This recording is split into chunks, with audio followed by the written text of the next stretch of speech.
มาได้กินข้าวถ้าอยากกินข้าวสวยจะกินข้าวแห้งมันยังกินต้มไข่กินพอแล้วแล้วก็มีผัก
ทุกคนกินข้าว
แล้ว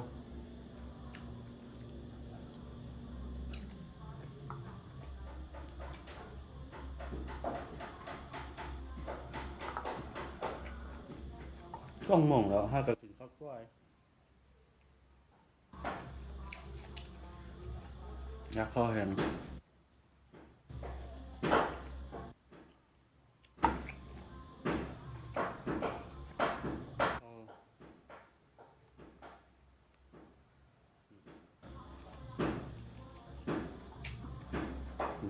เดี๋ยว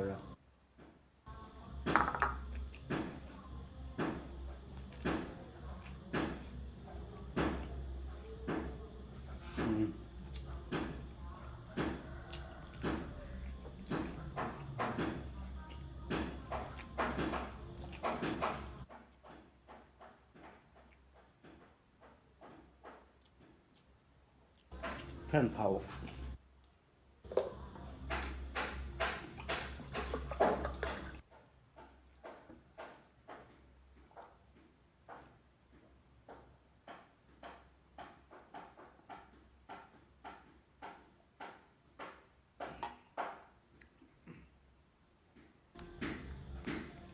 มาเด้อ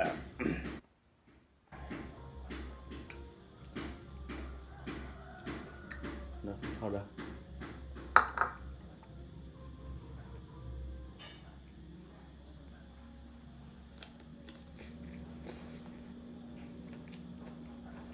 บ่มีเงินเดือนบ่ออกเงินเดือนบ่ออกกินไข่เงินเดือนนั้นออกโพดก็เลยได้กินไข่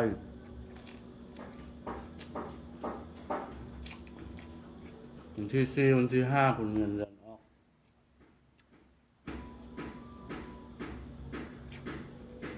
เงินเดือนบ่ออกกินไข่ก็ไปก่อนเนาะ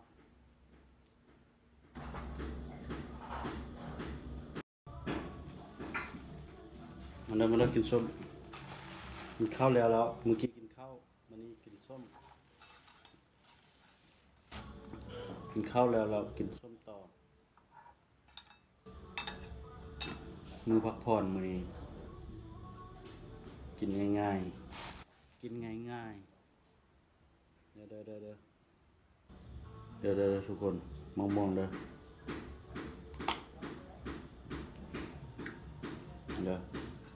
คุยให้เบิ่งเด้อ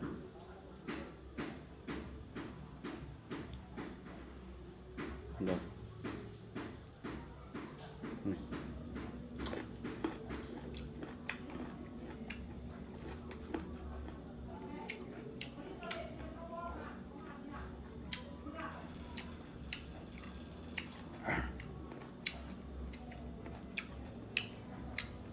สุดยอดเลย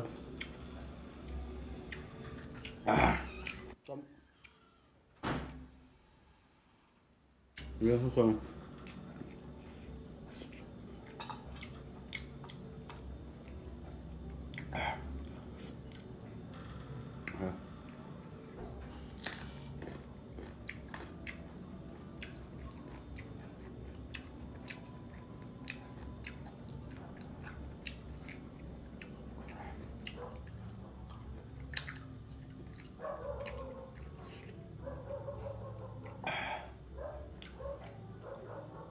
ส้ม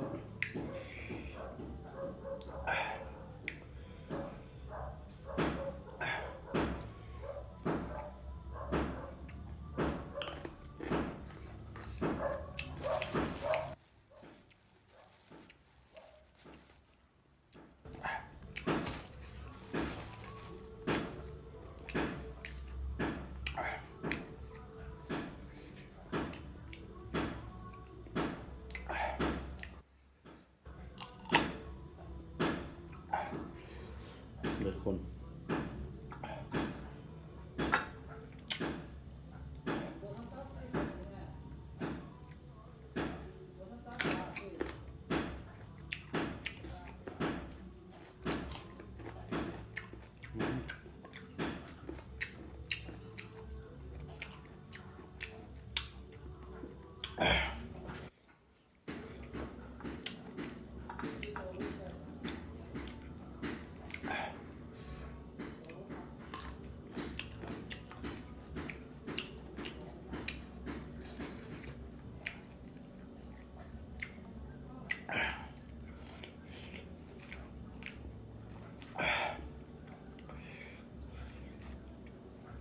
เผ็ด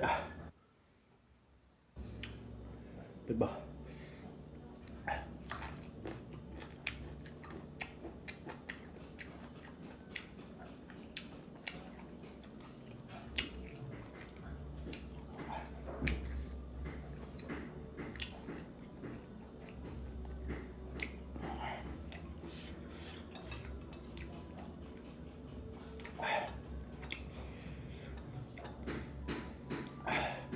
มังมงแก้วโคตรส้มเลย